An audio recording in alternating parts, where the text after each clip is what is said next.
Hello friends welcome back to my channel अनी ब्लग कन्टे तुम्हारा सकलेই কেমন আছো आशा करी सकलेই ভালো আছো আমি অনেকটাই ভালো আছি। তো আজকে হচ্ছে নীল ষষ্ঠী, তো আমার তরফ থেকে সকলকেই জানাই শুভ নীল ষষ্ঠী পুজো। তো আমার গতকাল কিন্তু নীল ষষ্ঠী হয়ে গেছে। আমি যেহেতু চন্দনেশ্বরের পুজোটা করি, ব্রতটা পালন করি, তাই গতকাল কিন্তু নীল ষষ্ঠী চন্দনেশ্বরের কালকেই হয়ে গেছে, আর আজকে হচ্ছে যেটা ক্যালেন্ডারে দাগানো আছে ওটাই। তো যাই হোক, আমি চন্দনেশ্বরের দণ্ডি কাটতে এসেছিলাম, তো দণ্ডি কাটা কমপ্লিট হয়ে গেছে। দেন এরপরে কিন্তু আমি পুজো দিয়ে দিব। তো দণ্ডি কাটার পর আবার স্নান করে শাড়ি পরেছিলাম, শাড়ি চেঞ্জ করলাম ছাদের মধ্যে। আজকে আমি যেহেতু চন্দনেশ্বরের পুজো দিতে এসেছি, তাই বলতে গেলে ছোট ছোট অনেকগুলো কিন্তু স্ক্যাম হয়ে গেছে। মানে প্রত্যেকটা জায়গায় কিন্তু টাকা চাওয়া হচ্ছে। কেন চাওয়া হচ্ছে আজকে আমি সবটাই কিন্তু ক্যাপচার করেছি, সবটাই কিন্তু তুলে ধরবো। আই হোপ তোমরাও সাবধান হয়ে যেতে পারবে, তো দেখতে থাকো। তো ফ্রেন্ডস, আমার যেটা মনস্কামনা ছিল সেটা হচ্ছে দণ্ডি কাটা। তো দণ্ডি কেটে নিয়েছি, এই যে দেখো এবার ড্রেসটা চেঞ্জ করে নিয়েছি, শাড়িটা খুলে দিয়েছি। এর ছাদের মধ্যে কিন্তু ড্রেস চেঞ্জ করতে পারে অনায়াসে। তো দেখতে পাচ্ছি প্রত্যেকের শাড়ি শুকছে, তো এরপরে আমি একটু বাবার মাথায় জলটা দিব। জল ঢেলে তারপরে আসছি কথা বলতে, কিন্তু এখন থেকে প্রচণ্ড লাইন পড়ে। তো এখন দুধ আর ডাবটা নিয়ে নিই, দিদিরা অঞ্জলি দিয়ে দিয়েছে, না সরি জলটা ঢেলে দিয়েছে আমি যতক্ষণ দণ্ডি কাটছিলাম। তো এরপরে আমি জল ঢালবো, তারপরে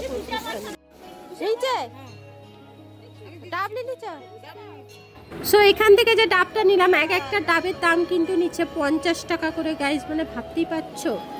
তো যাই হোক, এরপরে কিন্তু আমি জল ঢালতে যাচ্ছি বাবার মাথায়। আর এখন প্রায় সকাল ঘড়িতে 1:30 মতন বেজে গেছে। তো গতবার যখন এসেছিলাম তখন 11টা মতন বেজে গেছিলো, তখন কিন্তু পুলিশ প্রশাসন দাঁড়িয়েছিল, বাট এখনও পর্যন্ত পুলিশ প্রশাসন আসেনি, তাই হয়তো এইভাবেই জলটা ঢালা হচ্ছে। মানে যেটা মানে ভেতরে খুবই খারাপ একটা ব্যবহার হয়েছে, সেটা তোমাদের ক্যাপচার করেছি, শেয়ার করব। তো তার আগে কিন্তু এই প্রথমবার আমি চন্দনেশ্বর বাবার মানে ভিডিওটা নিতে পেরেছি, সত্যি ভীষণই ভালো লাগছে। তো আগে বাবার মুখটা দেখে নাও, আর এর সাথে আমি কি বলেছিলাম আর পুরোহিত মশাই কি বলেছে সেটা একটু শুনে নাও।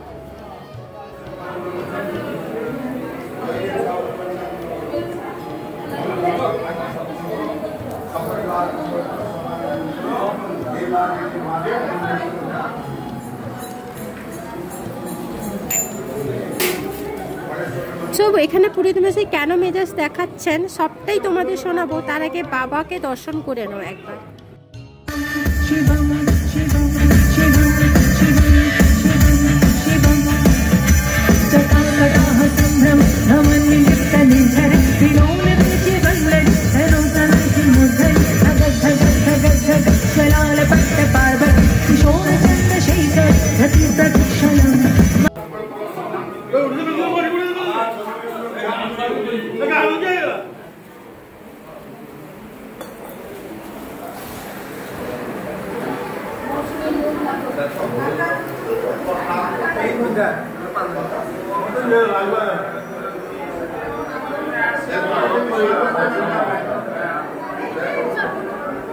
ঢাল দো ঢাল দো সমাজে কি ঢাল দে না উঠে কি ঢালো উঠি দুই ঢাল দো নামতে দিন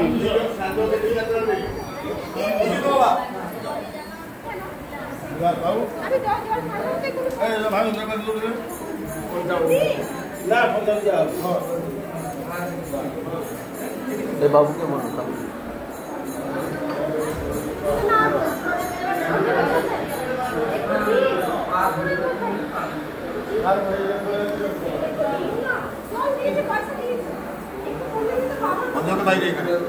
ভেজে যাচ্ছে, বাবার মাথা থেকে ভেজে যাচ্ছে, সেটা নিয়ে সেটি নিল সেটি নিল।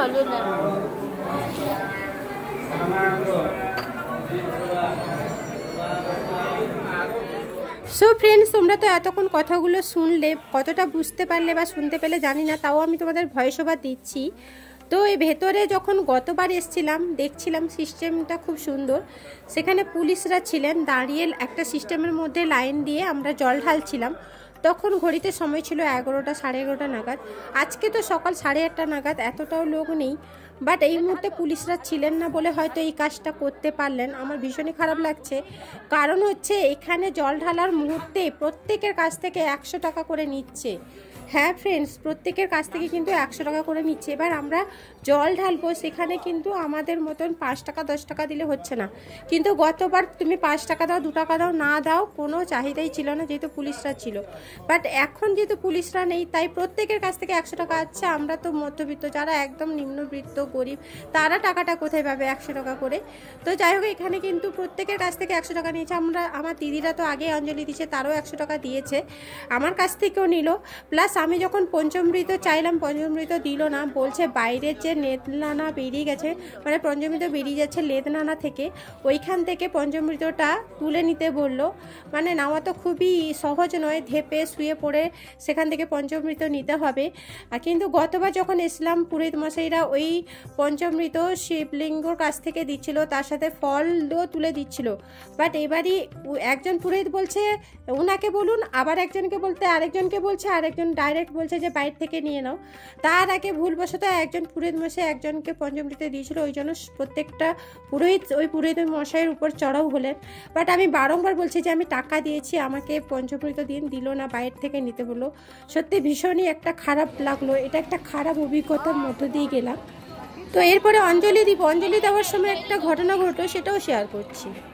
সো ফ্রেন্ডস, বাবার মাথায় জল ঢেলে এলাম, বাট ওইখানে পঞ্চমৃত দিল না, পেছন থেকে নিতে হলো। এটা ভীষণই খারাপ লাগলো। আজকে যদি ফাঁকা ছিল, বাট পঞ্চমৃতটা দিল না। তো যাই হোক, এটাও বাবার পরীক্ষা বলতে পারো। তো চলো এরপরে অঞ্জলিটা দিয়ে দিই। অঞ্জলিটা এখানে দিয়ে দিব বাইরে।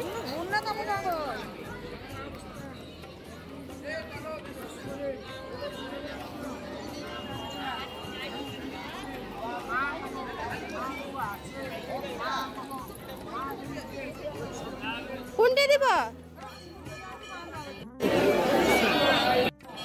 গতবারই কিন্তু এই পুরোহিতের কাছে আমরা কিন্তু পুষ্পাঞ্জলি দিয়েছিলাম, তাই এবারেও যখন দেখতে পেলাম ওনার কাছেই চলে এলাম অঞ্জলি দিতে, কারণ ভালো লাগছিল তাই দিয়েছি। বাট ভালো লাগার পেছনে যে একটা মানে যাবে ধাক্কা, সেটাও তোমাদের সামনে তুলে ধরবো। তো অঞ্জলিটা দিয়ে দিই, তারপরে বলছি। আর এইদিকে দেখতে পাচ্ছ না ছোট ছোট যে খুব সুন্দর ঘর টাইপের, এটা কিন্তু চন্দনেশ্বর মন্দিরের ভেতরে।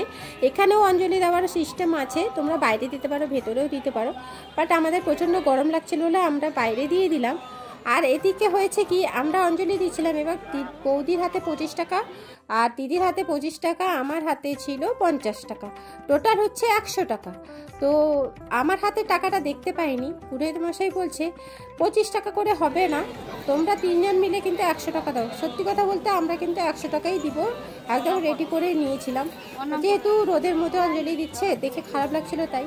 বাট উনি যখন যেচে চাইলেন না, তখন আমার মাথাটা হট করে গরম হয়ে গেছে। আমি বলছি ব্যাপারটা তো মন্দ নয়, এতটা লোক কিসের? আমরা অঞ্জলি দিয়েছি আমাদের সামর্থ্য অনুযায়ী, যে যেমন পারবে টাকা দেবে, তাই তো। বাট এইভাবে যে টাকাটা চাওয়াটা একদম উচিত নয়। সো ফ্রেন্ডস, ফাইনালি এখানে অঞ্জলিও দিয়ে দিলাম, এরপরে প্রদীপ ধূপ জ্বালানো হবে। তো এটা জ্বালিয়ে নিই, তো দেখুন জ্বলিছে।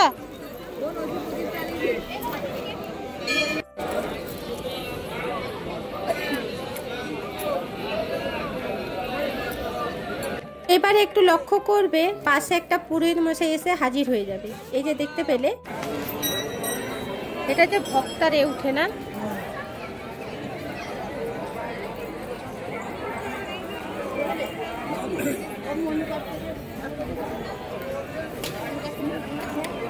কি 10 টাকা। সো ফ্রেন্ডস, শুনতে পেলে যে প্রদীপ আমার, ধূপ আমার, মানে আমরা তো সব কিনে এনেছি, শুধু ঠাকুরের কাছে একটু জ্বালাবো। ওই প্রদীপ জ্বালাতেও 10 টাকা, ধূপ জ্বালাতেও 10 টাকা, যেটা খুশি জ্বালো না কেন 10 টাকা করে নিচ্ছে। ঘুমসি বানতে বানতে পয়সা লাগে, আও ত্রিশুলে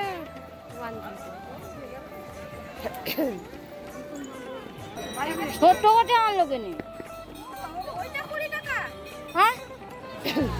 সো ফ্রেন্ডস, আজকে দিনটা যেখানে খুশি বাঁধছে, এই যে দিদি বাঁধছে, এখানেও টাকা নিচ্ছে। তো সবাই সাবধান, একটু দেখে শুনে চলো, যখন তখন পুরোহিত মশাই এসে টাকা ছাপিয়ে নিতে যাচ্ছে, সুযোগ হয়ে লেগে যাচ্ছে। চলো দেখতে থাকো। 50 টাকা দিতে হবে না? হ্যাঁ, আজ 100 টাকা। শুনতে পাচ্ছ বৌদি বলছে যে গতবারে আমি 50 টাকা দিয়েছিলাম, কিন্তু এবারই এক একজনের 100 টাকা। মানে ভাবতে পারছো কতটা এখান থেকে টাকা চাওয়া হচ্ছে। ঘুমসেই বাঁধছি তাতেও টাকা চাইছে। মানে পুরোহিত মশাই মানে নন্দীর কাছে কানে কানেও কথা বলছে, সেখান থেকেও টাকা নিচ্ছে। মানে আমি জাস্ট অবাক হয়ে যাচ্ছি এখানে পুরোহিতরা কতটা পরিমাণে লোভী হয়েছে। মানে প্রত্যেকটা পুরোহিতের কথা বলছি না, কিন্তু প্রায় পুরোহিতরা কিন্তু এই কাজটাই করে বেড়াচ্ছে।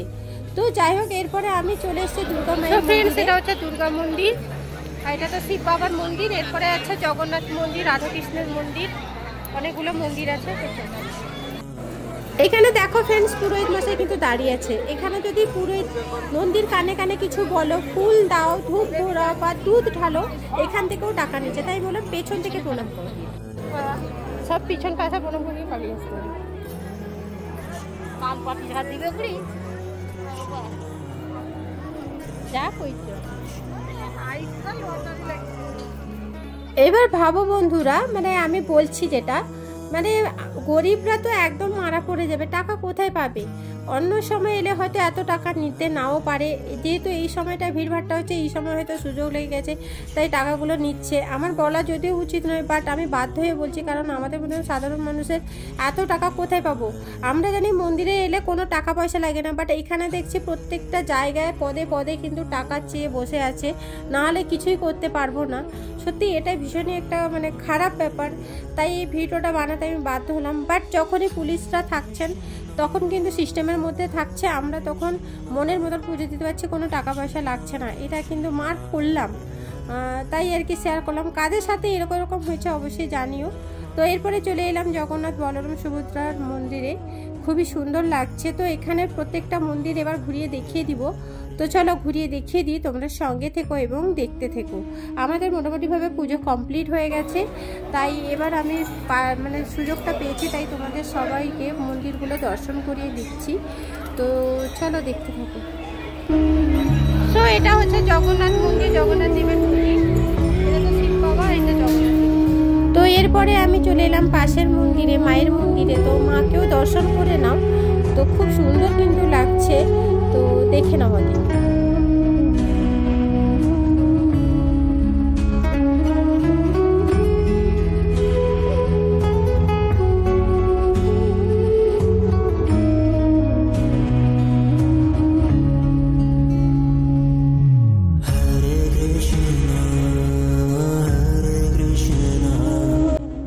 এরপর দূর থেকে একটু ভাবলাম তোমাদের মন্দিরগুলো ক্যাপচার করে দেখাই কেমন লাগছে।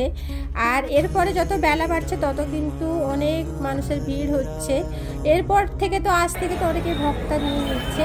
আমি যেদিন ভাই দিই সেদিন হচ্ছে চড়ক থাকে, মালা চন্দন থাকে চন্দনেশ্বরে। আমার যাওয়ার ইচ্ছে ছিল, বাট আজকে বিশেষ অসুবিধার কারণে যেতে পারলাম না। আর এখানে আমি হাত দিয়ে দেখাচ্ছি যে এটা চন্দনেশ্বর বাবা, আমি জগন্নাথ, রাধাকৃষ্ণ, এখানে মায়ের মন্দির খুবই সুন্দর লাগছে। তো রাধাকৃষ্ণের মন্দিরটাও খুব সুন্দর, মূর্তিগুলো অসাধারণ লাগছে। তো এটা দেখাই, তোমরা দেখে নাও।